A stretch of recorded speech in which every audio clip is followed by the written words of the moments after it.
Action.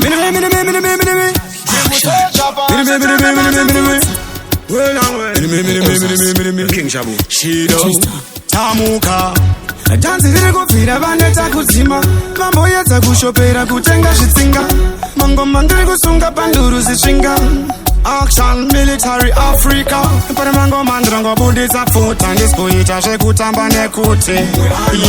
ndakaputirwa mugideon suit ona mugumbo ndiri mugideon boot somiwela pane mangoma ndirangobudisa pfuta ndisikuita zvekutamba nekuti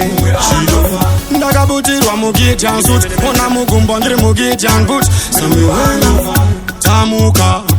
ichi chimusocha chakabuka chiri kukwina kuita ngetabuka chiri kubudisa mabhomba mubazuka well follow me Africa nemangoma ndiri masimbi kuita kunge gun ndiri kunyudza kuita ngekujorotan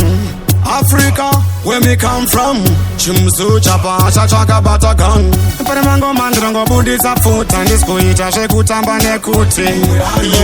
ndakaputirwa mugideon suit ona mugumbo ndiri mugideon boot somiwela pane mangoma ndirangobudisa pfuta ndisikuita zvekutamba nekuti ndakaputirwa mugideon suit ona mugumbo ndiri mugideon boot somiwela zvimangoma zvita zvega automatic ndapenda mudhanzi mafanzi kuita gymnastic vari kutamba ngoma them losing nothing military stands aside and them are getting nothing dhanzi riri kubvira vaneta kudzima mambo yedza kushopera kutenga zvitsinga mangoma ndiri kusunga panduru zisvinga Action military Africa pane mangoma ndirangobudisa pfuta ndisikuita zvekutamba nekuti ndakaputirwa mugideon suit ona mugumbo ndiri mugideon boot somiwela pane mangoma ndirangobudisa pfuta ndisikuita zvekutamba nekuti ndakaputirwa mugideon suit ona mugumbo ndiri mugideon boot somiwela tamuka